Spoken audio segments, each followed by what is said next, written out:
The continuation of the assault of the electric cars. And Cupra also wants to take their slice of the cake with this small, hot hatchback. Electric, of course. Hot because, well, this thing can accelerate. With electric cars, you usually only have two options.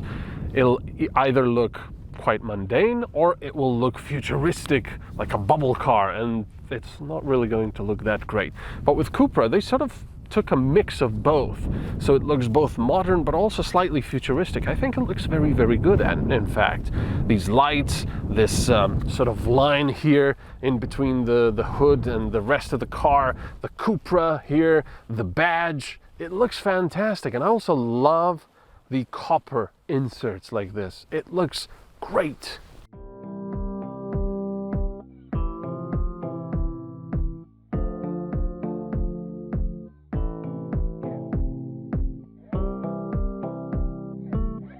Yes, the Cupra has some very good looking models. Sleek, modern yet futuristic and attractive.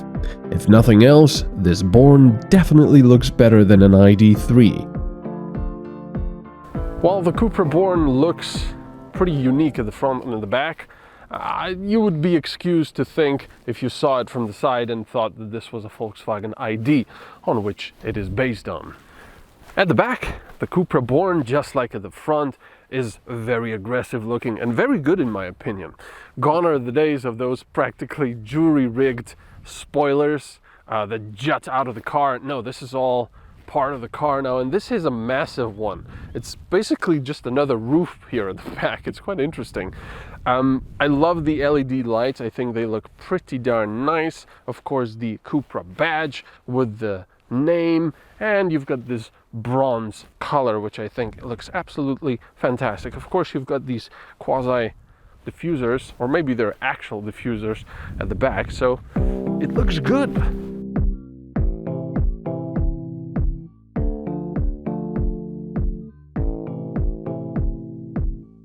Even inside there are bronze colored details. The contrast suits the darker surfaces and materials nicely.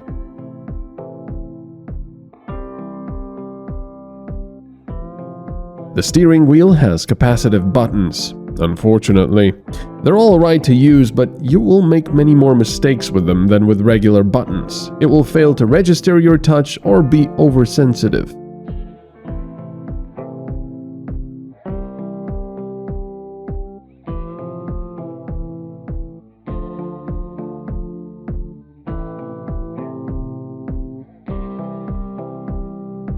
Small instrument display and a big infotainment one. The latter has some rather annoying delay.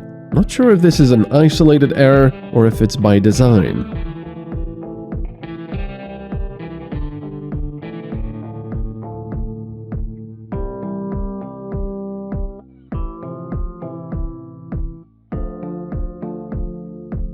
Under the infotainment screen, one will find capacitive controls for temperature, heated seats, and volume. Under those, the air vents with bronze inserts and inductive phone charging.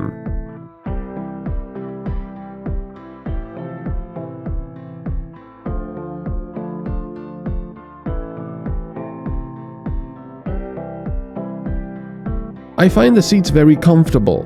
They're available in textile or so-called Dynamica, which is recycled fibers.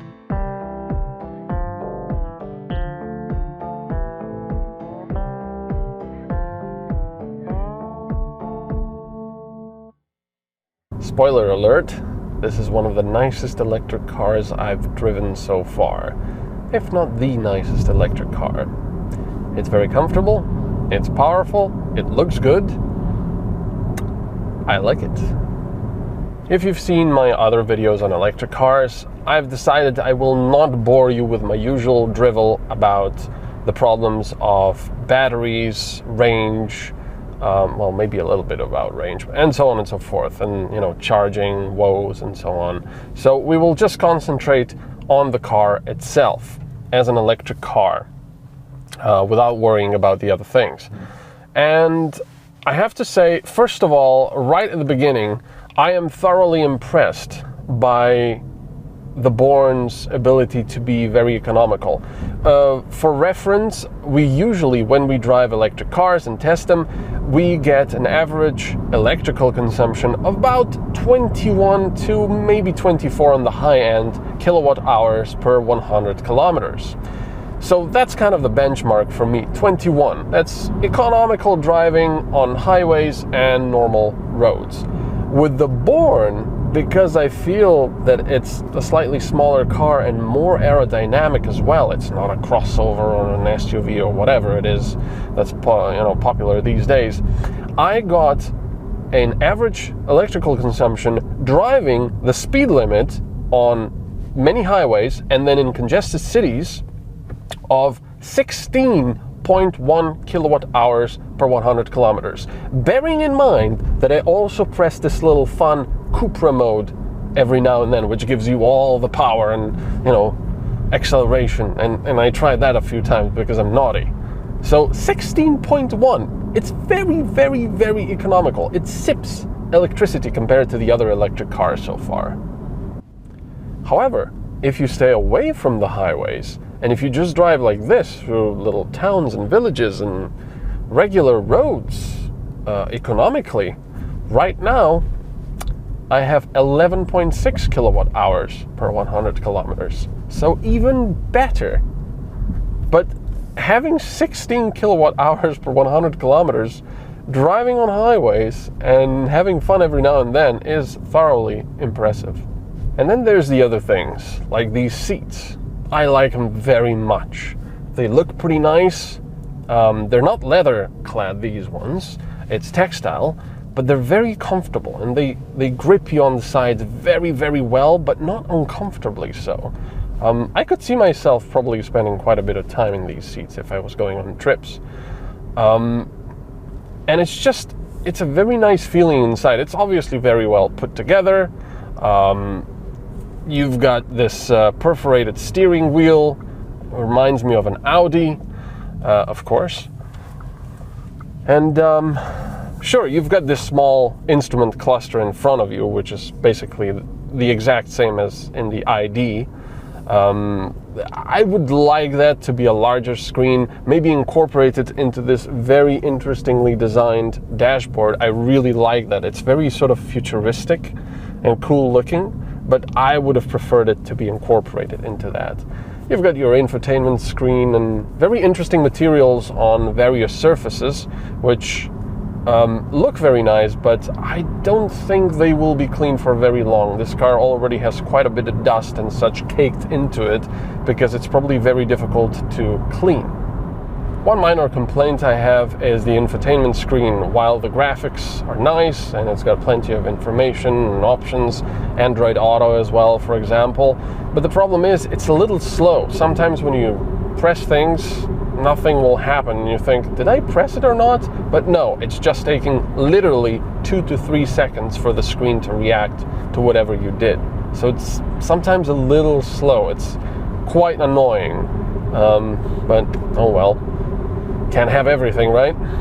And then of course you have the acceleration, which I've already mentioned is fun. You press this little Cupra mode and then you press your foot down and it is surprisingly good. I mean, yes, it is an electric motor. You're expecting it to press you into the seat because it's got that instant torque, but it's so it's so much fun. You can see it on my face. It's a lot of fun. And as far as I know, this is just two-wheel drive. So, ooh, cats on the road. So there is some wheel slip sometimes, but honestly, there's barely any I can ever remember. I think the system is doing very well to prevent slip and to give you maximum power with the traction you have available. It's just so much fun. It's so much fun doing this. This is why my average electrical consumption is going up instead of down. All in all, this is a fantastic little electric car. I love it. In fact, if I had the money and I was picking out an electric car to buy today, this would be probably the first contender this would probably be my first choice amongst all the other electric cars I've driven so far. Because like I said before, looks good, goes well, it's a lot of fun. Sure, it's a little heavy on the corners. You have to remember that. It is a little heavy. You're not going to be as agile or fast in the corners as you thought you could be. But otherwise, it's such a nice, pleasant little car that's also very, very economical as far as electrical consumption is concerned. The Cupra starts at 44,400 euros. For the most powerful motor, bigger battery, and practically all extras, you'll be paying just over 59,000 euros.